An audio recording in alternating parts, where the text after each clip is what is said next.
to the UIAAA Connection podcast. GoFan and VNN are proud to be the exclusive sponsor of the UIAAA Connection. Now a combined company, GoFan and VNN provide a seamless integration for digital ticketing and athletic websites. Direct your fans to one place for all your athletic events, communications, and tickets to home and away games. Thank you to GoFan and VNN for their exclusive sponsorship of the UIAAA Connection. Welcome back to another edition of the UIAAA Connection. I'm your host, Mark Hutch Hunter. Today we have as our special guest Ann Trytko, the Executive Director of the Massachusetts Secondary School Athletic Directors Association. Welcome to the podcast, Ann. Thank you so much, Hutch, and I appreciate the invitation very much. Let's have you begin by sharing with our audience in the U.S. and across the world where you grew up, where you went to college, your first job, etc. All righty. I grew up here in the western part of Massachusetts, born in Boston, but we moved to a town called Northampton when I was young, and grew up and went to parochial school for 12 years there in Northampton.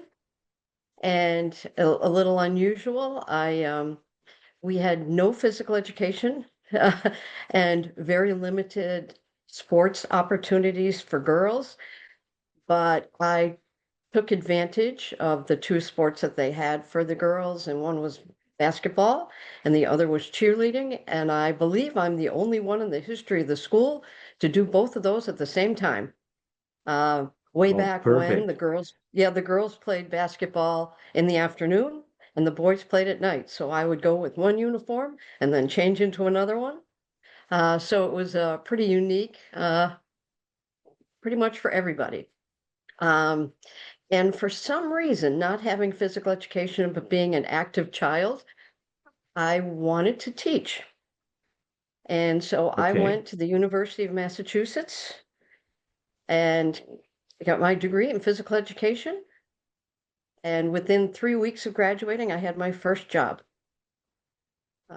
which was at a middle school about 20 minutes or a half an hour from here. And it was grades 5 through 8. And at the time, I had the chance to assist in coaching with middle school basketball, middle school soccer, but I also became their varsity field hockey coach. And way back when, they had independent athletes in high schools where there was not an official team, but you could still compete. And so I became the coach for some gymnasts and for some skiers, and stayed there at that first position for 10 years until I had my first child. Okay. So talk a little bit more about this. I've never heard of, how did you describe it? Independent. So you were the ski coach and the gymnastics coach. So talk a little bit more about that, because I don't know a lot of people are familiar with that. Yeah, well, they don't have that anymore in most schools, at least not here in Massachusetts. But the students were given the opportunity, if they had a skill in a particular sport, if someone was willing to step up and be their coach and travel with them, they could move into, like, if there was a gymnastic meet going on, they could go in as an independent athlete so that they could compete. But they had to have an adult coach with them. So. Okay, so they're listed as an independent. They're not an independent athlete representing your school. They're just independent because it's not a school, but they had to have a coach with them.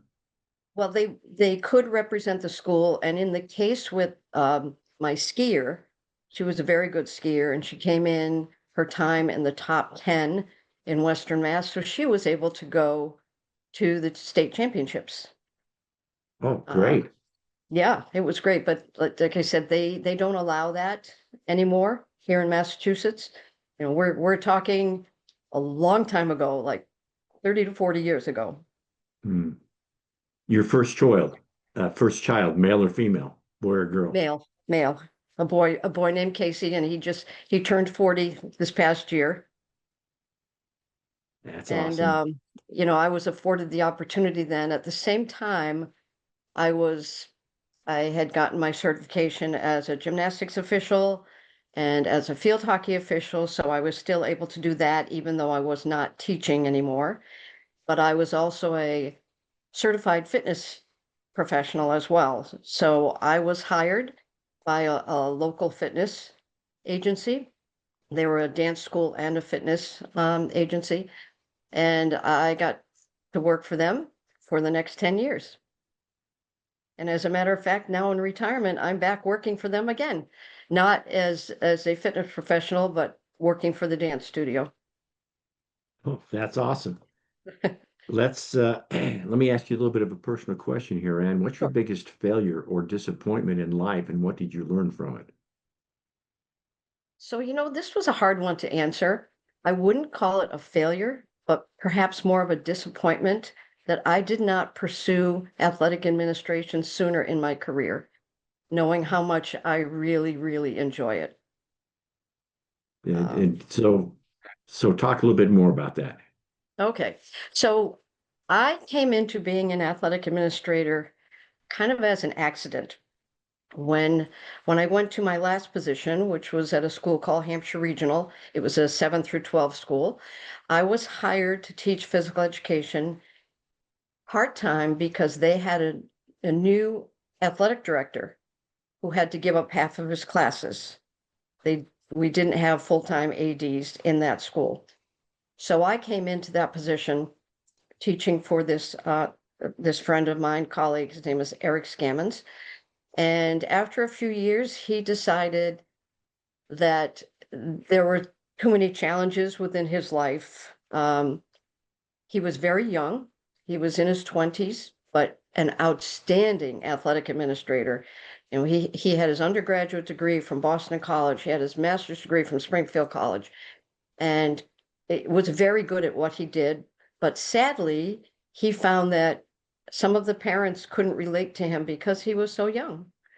Mm, Um, and he had, some personal things happening as well in his family. He had a brother who was very ill.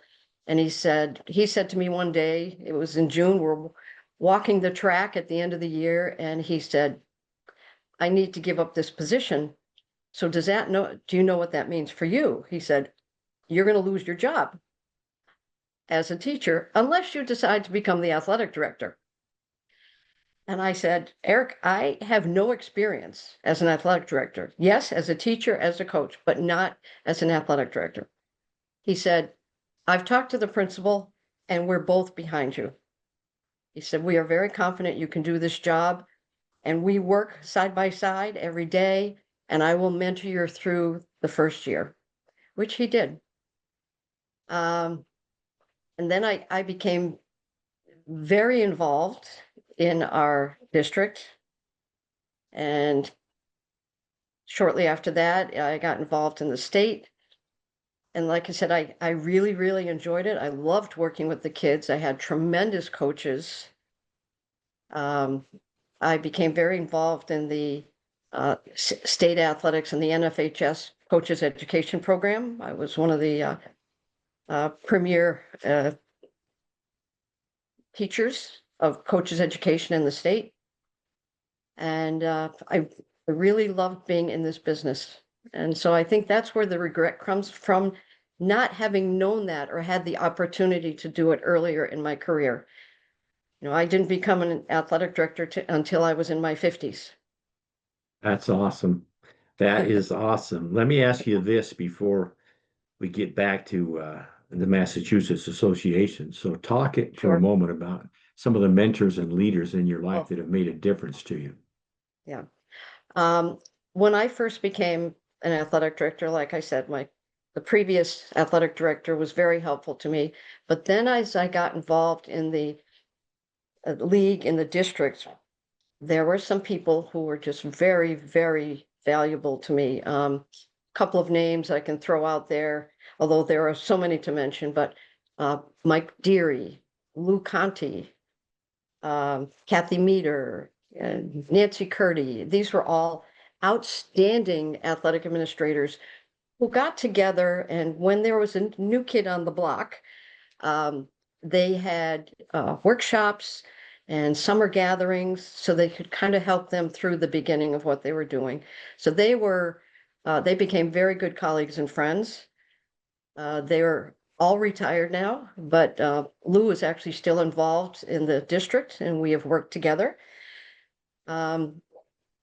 And so those were like my local ones. And then when I moved on to the state, of course, the premier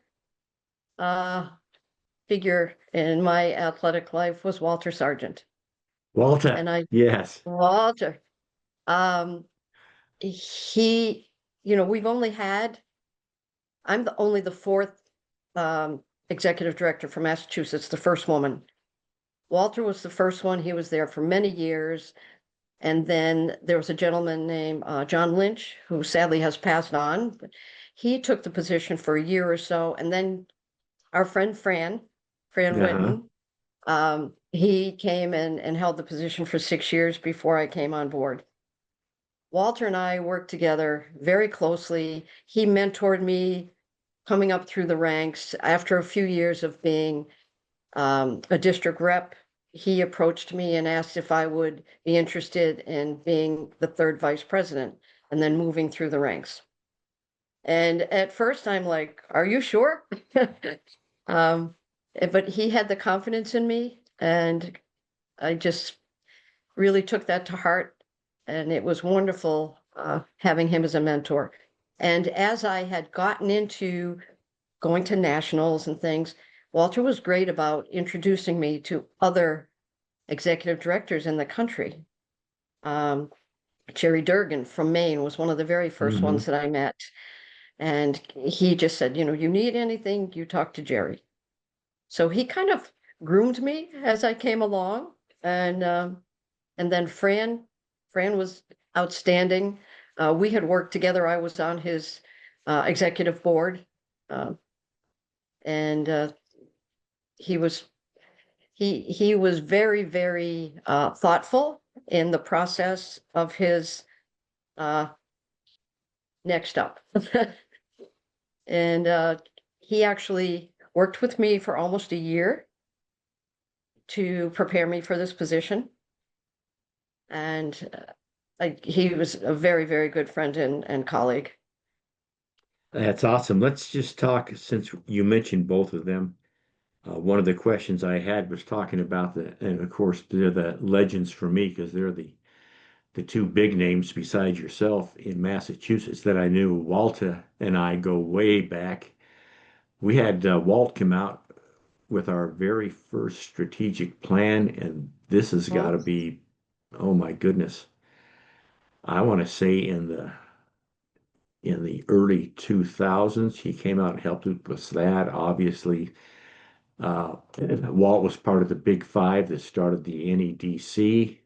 Yes. Along with Jerry McGee and Fran, I knew for the first time back when I was the awards committee chair, and Fran was on my committee. You may not know this, but when you go to the president's reception and you see the award winners and they have corsages and flowers on their lapels, that idea came from the awards committee, but more specifically, that idea came from Fran and said, how come we should do this? And so we just made the suggestion to the NIAAA, and it's been that way ever since. And so maybe if you have a couple more stories about them, I'm going to give you a moment to mention them. Oh my gosh. I know about Fran. He had asked me early on my time on the executive board if I would be his secretary. And I actually felt very bad, but I turned him down because I didn't feel as though I could do the job well enough, as one of our colleagues may have done a better job. And he understood. He said, well, don't leave us or anything. I said, no, I'm still here. I just didn't feel as though I could do a good enough job as the secretary. And it turns out there was someone else that was chosen who was just outstanding.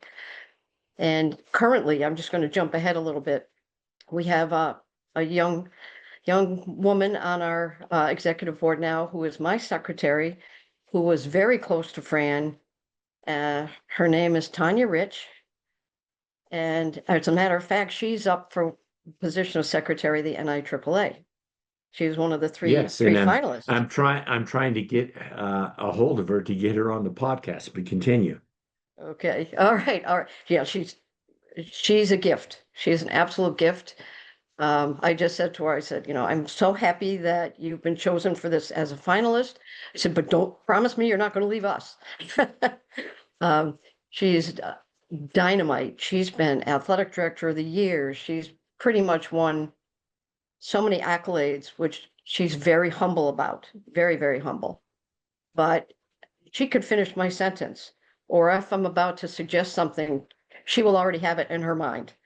So I'm very fortunate. But she and Fran were very close, and I'm just fortunate that she stuck around for me. But Franny also he brought on some of his other friends on the NIAAA. When he brought me to nationals during his last year, he invited me to meet, and he introduced me to several of his friends on the NEDC.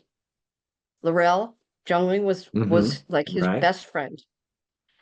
They still get together. They still travel together, his wife and Laurel and his wife. And so one of the first people that I met on the national level was Laurel. And every year when we get together, whether it's in December or in July, we always take a picture and send it to Fran. That's awesome. Oh, he's wonderful. And yeah. And he, like Fran gave me other suggestions. Fred Balsamo, he's just a tremendous guy from Connecticut. And he said, you need anything, Ann, you talk to Fred. And Fred came right up to me that first year at Nationals and said, I will help you in any way that I can. We're Section 1 colleagues, but he said, whatever you need, I'm here to help you. Yeah, Phil Reisen was one of the first ones that came up to me when Fran brought me there. And he was, I'm trying to think where it was. This may have been Nashville, may have been my first year, a few years back. Yeah. That was the year that, like I said, he mentored me, took me to all the conferences, took me to Section 1, but then had me jump onto NEDC during the summer by myself. And I'm so fortunate and grateful for the friendships that I've made across this country. And but so that's, like awesome. I said, I thank Fran for that, for getting that. And Walter, let's see. Well, this is just a really nice story. We had our 50th anniversary celebration last year of our conference. And I came up with the idea that I wanted to honor our past presidents somehow. So we sent out invitations and we invited them to a special luncheon, and we announced them to the entire membership that was there. And we were very happy that Walter was able to make it. I don't know if you know that Walter has had some health issues. Right. I'm well aware. Yes. So his wife Bonnie brought him, and he walked in the front doors, proud as a peacock, in his Navy NIAAA blazer, and it just warmed your heart. So being one of the longer serving people in Massachusetts, I know him better than others. Like most of the rest of my board does not know him very well. But we have this year decided that we are naming a service award after him for the state of Massachusetts. And when I called Bonnie and told her, their whole family was just so overwhelmed and grateful. And, he deserves it. He so deserves the recognition. So that's awesome. Thank you for sharing those memories. Let me have you reflect back on when you first got the job as an AD and now being executive director of an AD association. I know. Talk to our audience about how that job has evolved and how it's changed. Oh, unbelievable. as I mentioned earlier, the athletic director position at that school, we were what they consider a Division II school. At the time, there was Division I, II, and III. The athletic director still taught classes. To the day I retired, I was still teaching 3 blocks of classes. I had no clerical help, no administrative help. I formed a program where I had some of my junior and senior athletes come work in my office and help me out with certain things. And to this day, these kids and I have a great relationship. So that is one thing. You were still teaching. You didn't have much support. And sometimes, I don't want to say you could fly under the radar, but in these days, you are being watched all the time, micromanaged. Unless people have walked in our shoes, Hutch, right? They Exactly. don't know what's happening. Now there are more full-time ADs. They have administrative assistants who are outstanding and just a wonderful support system. They still give, whether you were an AD way back when or now, give your heart and soul to the program, to the point where, you had mentioned, what advice would I give to somebody, a newer AD? Try to manage your time and manage your own health. Mm. So I think that's probably the biggest thing is, oh, I know. So now also, sorry. You're fine. The other thing that I wanted to mention is now there are many more programs to support athletic directors. When you think of Final Forms and you think of Right. Sports U and you think of, these other apps and things, they are there to assist and to help the athletic directors and their programs. Before, I did everything by hand. We had folders, paper after paper after paper. Yes. When kids, when kids registered for athletics, they had like 3 sheets of paper that they had to fill out, their parents had to fill out. You couldn't show up without your physical, things like that. So luckily, some of that has become a little more streamlined for the athletic directors of today.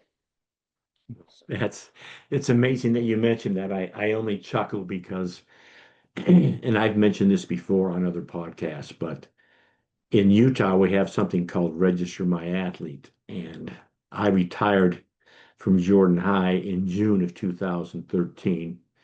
And in July of 2013, this new paperless program came on board in my office. And it was like listening to my whole story when I listened to you talk, because I'd have two filing cabinets just for eligibility. Top 2 on the left for seniors, bottom 2 on the left for Yeah, juniors, top 2 on the right for sophomores, bottom 2 on the right for freshmen, and stacks, seriously, 3 or 4 feet high right, of papers of stuff you'd have to go through, and teaching class, because correct. Utah's really gotten much better since I left 12 years ago. Hmm. There was probably 3 or 4 full-time ADs. I want to say now there's close to 2 or 3 dozen full-time ADs in Utah. Oh, wow. And in the district I was in, now the AD is full-time. When I was there, I taught half the day, just the same as you Yeah, did. And so yeah. it's incredible to look back on that. So thank you for mentioning that. Let me have you talk a little bit more about your national involvement. You've already spoken about the NFHS and the Coaches Ed, Yeah, but yeah. I'm sure Walter helped you get involved in the NIAAA. So continue that, He and then we'll did. He talk about the did. NEDC. I mean, he made me realize how important it was to be involved. Um, I was there at his Hall of Fame induction. It meant Right? that much. So I wanted to be there um, for him, and as well as some of our other colleagues from Massachusetts, some outstanding people that I've worked with on boards. Martha Jameson, Jim Davis. Um, these were people that we kind of stuck together and supported each other. I think, of course, the certification programs. Um, the NIAAA provides such an opportunity for continuing education. And so that's pretty much where I was at that time. Um, yeah, and then like I said, the NFHS, I got involved in that as an active AD, and then I became very involved in it when I worked for the State Athletic Association during my retirement. Hmm. I was just out a couple of months, and the State Athletic Association, the MIAA, hired me as an assistant director, which was outstanding. They had a program where they had retired athletic directors and retired principals as their part-time executive staff. And we all had our Perfect. responsibilities. Coach's Ed was one of mine. I oversaw some of the hybrid sports, the skiing, the gymnastics, Mm. the golf. I was the liaison to all of those. And it was a wonderful opportunity and again, to be able to work with so many fine professionals. And the one thing about the MIA and MSSADA, we are a partnership. I've been told by other people that that's not always the case in all the states, but we have a great partnership and we support each other. We have monthly meetings. The executive director, Dr. Baldwin, comes in and he gives us updates every single month. We meet with him, a few people from my executive board every other month. So it's a very, very good partnership that we have in Massachusetts. Um, so NEDC, and I have to smile when I think of that because I've made some wonderful friends on the NEDC and really look forward to our meetings together. And Fran had said to me, well, there are these positions on the NEDC, and every once in a while there's a transition. He said, so be prepared. So Hmm. here I am this past summer, and I find myself taking on the position of the Region A representative. Sure, sure. And, because there's a new secretary, there's a new NEDC rep to the NIAAA with Beth. So the position was open and she, as the past one in that position, she said to me, you can do this. And it kind of became a joke that, can you stand up and say nothing to report?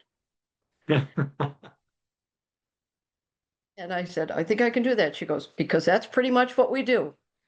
But we made a decision this past summer when we were in Asheville. I said, I'm going to contact the rest of the executive directors in section or region A before we go down to Tampa.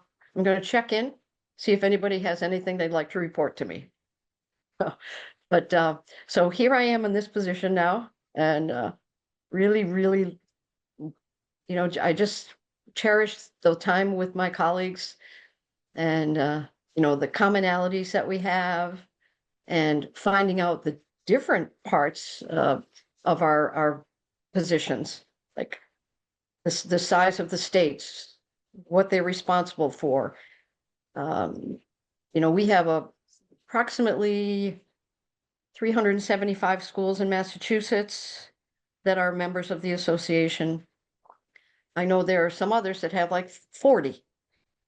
So Hmm. it's just very interesting. I think my first time when Fran took me to the breakfast out in Nashville, I'm sitting next to two guys from Alaska and somebody from Hawaii on the other side of me. And it was fascinating, absolutely fascinating to hear other people's stories. So, Well, thank you for sharing those NEDC experiences. Obviously, that's how we first met years ago when I was yeah, still the executive director in Utah. yeah. And you've said it so well that the fact that you can talk to other states, no matter how big or how small, and find out the commonality and solving the issues for your ADs is just invaluable. So thank you for sharing that. Let me have you Yes. talk for a minute. I can't say the recent conference in Austin because it's been almost a year, and by the time Mm-hmm. this airs, Mm-hmm. we will have attended Tampa. So I'm going to give you a chance to talk about your time in Austin and about looking forward to Tampa. How about that? Well, I look back on that and I say, the NIAAA and the NFHS, they do such an outstanding job of programming. So no matter what conference you go to, no matter what state we're in, you're going to find something that's going to help you professionally, personally.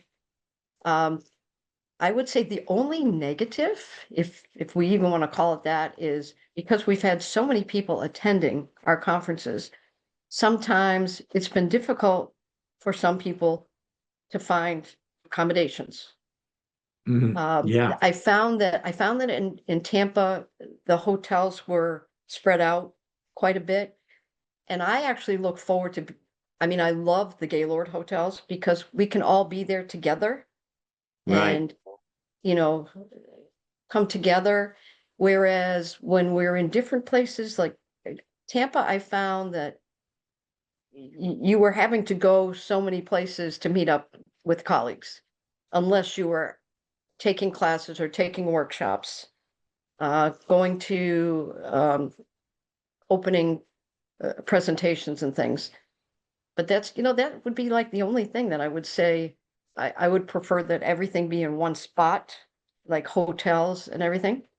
I don't know how you feel Right. about it, but Well, I know that the big crunch came after, so we had COVID, and then we had that first conference in Denver, but all the Denver hotels were at least within a block of okay. the convention center. But then we got to Nashville, which I understand is still the largest one we've ever had. But then they ran out of Unbelievable. their block at Nashville, and then Yeah, had to find other hotels. Some of them they had to bus the people there. They were that far away. yeah, And I yeah. think because of the growth now, over 16,000 members, it's it's a problem that the It's a national challenge. offices had to deal with because Right, right. what did I hear? We may not go back to Nashville because Gaylord may not guarantee X amount Oh, of rooms. I don't know that. I've heard so, yeah, but yeah, yeah, that's definitely an issue. So yeah, yeah, that's something Phil and Rich and yeah. Becky will have to take care of. It's Let me ask you this, Ann, what's the yeah. favorite part of your job? Working with my outstanding colleagues on my board. That was one of the reasons that I applied for this position. Yes, Fran encouraged me, but there were some other outstanding candidates. But one of the reasons I wanted to be in this position was to work with the people that were already on that board, like people like Tanya Rich. Hmm. Um, I've had some outs. I mean, and uh, Keith Mangan. He's our membership coordinator, my treasurer, and just the past presidents. Everybody just does their job really well. I mean, I have 25 people on my board. I have 9 district reps. We have a retirees rep, um, a gentleman by the name of Jeff Long, who's very good friends with Walter. He Hmm. had been involved for a long, long, long time. Um, but I wanted the opportunity to work with such outstanding, dedicated professionals. So I think that's my favorite part. And knowing that, I oversee, I don't micromanage. Uh, I trust people to do their jobs, and I'm very proud of the work that Massachusetts does because of it. You know, That's excellent. Let me finish up with a couple of questions here, Ann. The first being this, and you alluded to it earlier. If you have two suggestions for a brand new athletic administrator and they need to follow Ann's suggestions in order to become successful, what would your two suggestions be? my first one is pick up the phone and talk to your colleagues. I came from a district out here in the western part of Massachusetts where we had one league with almost 50 schools in it, but we were one. And we always encourage everybody, whether you're a first year AD or 10th year AD, you have a question, you pick up the phone and you call somebody. Someone will have the answer to help you out.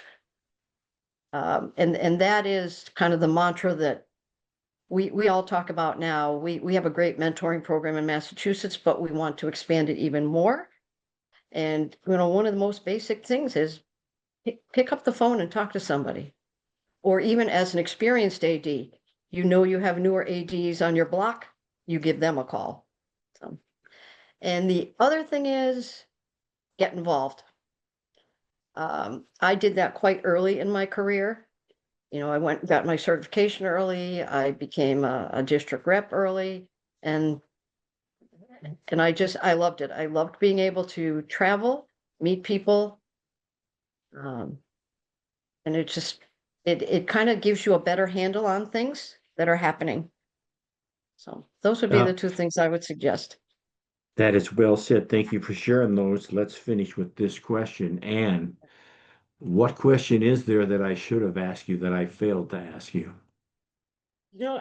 I don't think there is one, Hutch. I think the list that I was given initially just to chat about was pretty thorough, pretty thorough. You touched pretty much on most aspects of my life, and I will tell you. So there was one thing, if I could just add on for 1 minute, Go ahead. when you talked about, if I regretted anything or disappointed in anything, because I hadn't become an athletic director early in my career, I wasn't ready to leave when it was time for retirement. So Uh, here I find myself continuing my career. It was with the State Athletic Association and now with MSSADA, our Athletic Directors Association. So here I am 10 years after retirement, still working with athletic administrators and loving it. well, that's awesome. I couldn't have said that better. So on that thought, that wraps up this edition of the UIAAA Connection. Again, our special guest today has been Ann Trytko, Certified Athletic Administrator, the Executive Director of the Massachusetts Secondary School Athletic Directors Association. Ann, thank you so much for being on the podcast today. Thank you so much, Hutch, and appreciate everything that you do for all of us. That's very nice. That wraps Yeah. up this edition Mhm. and the last show of 2025. So we hope you join us again next week for the initial show of the 2026 year. See you next week.